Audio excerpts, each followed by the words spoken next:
આજે સવારે અમારા આમ આદમી પાર્ટીના કાર્યકર્તા, તાલુકા સંગઠનના મહામંત્રી અને કાલસારી જિલ્લા પંચાયત સીટના આ ચૂંટણીલક્ષી ઇન્ચાર્જ એવા હરદેવભાઈ વિકમાને એક ફોન આવ્યો અને એમને એવું કહેવામાં આવ્યું કે તમને પૈસા આપવામાં આવશે, તમે ગોપાલ ઇટાલિયાની વિરુદ્ધમાં આક્ષેપો કરતો વિડીયો બનાવવાનો રહેશે અને એના બદલામાં તમને પૈસા આપવામાં આવશે 5 લાખ રૂપિયા. હરદેવભાઈ વિકમાએ મારી પાર્ટીના મનોજભાઈ સોરઠિયાનો સંપર્ક કર્યો, મનોજભાઈને હકીકત જણાવી. આ દરમિયાન હું ઓફિસે પહોંચ્યો, મને પણ જાણવા મળ્યું. આ દરમિયાન હરેશભાઈ સાવલિયા અને મારા ઘણા કાર્યકર્તાઓ હતા, બધાને જાણવા મળ્યું કે ગોપાલ ઇટાલિયાની વિરુદ્ધમાં અફવા ફેલાવે કે ગોપાલ ભાજપ સાથે મળેલો છે, મિટિંગો કરે છે, આવી અફવા ફેલાવવાના બદલામાં 5 લાખ રૂપિયા આપવાની ઓફર કરી.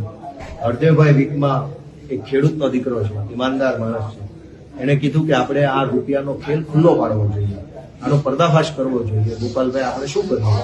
તો અમે નિર્ણય કર્યો કે આનું સ્ટિંગ ઓપરેશન કરવું જોઈએ. એટલે અમે વિસાવદરમાં વિડીયો કેમેરાવાળા, મોબાઈલ અને વિડીયો કેમેરાવાળા બોલાવ્યા. અમે ત્યાં સૌથી પહેલા હરદેવભાઈનું રેકોર્ડિંગ ચાલુ કર્યું કે હરદેવભાઈના ખિસ્સામાં કોઈ જગ્યાએ કંઈ છે નહીં. પછી અમે વિડીયોમાં બોલ્યા કે હવે અમે સ્ટિંગ ઓપરેશન કરવા જઈએ છીએ. હરદેવભાઈ પોતાના 2 વ્હીલરમાં ગયા, એની પાછળની કારમાં હું બેઠો.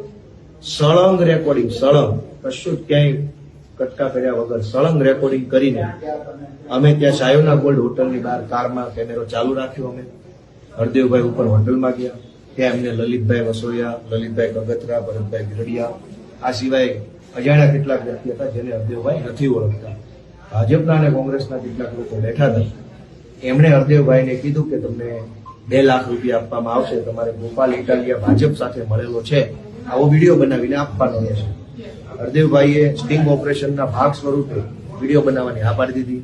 વિડીયો બની ગયો અને ત્યાર પછી હરદેવભાઈને પૈસા આપવા માટે લલિત વસોયા હોટલમાંથી નીચે આવ્યા.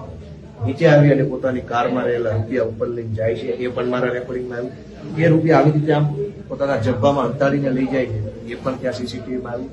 અને ત્યારબાદ હરદેવભાઈ ત્યાંથી હોટલથી નીચે ઉતર્યા સાહેબના બોર્ડમાંથી અને અમે કારમાંથી ઉતરી કેમેરા સમક્ષ બધું રેકોર્ડિંગ કરી લીધું. મિત્રો, આ ઘટનામાં ભાજપ અને કોંગ્રેસ બંનેએ ભેગા મળીને રૂપિયાનો ગંદો ખેલ ચાલુ કર્યો છે.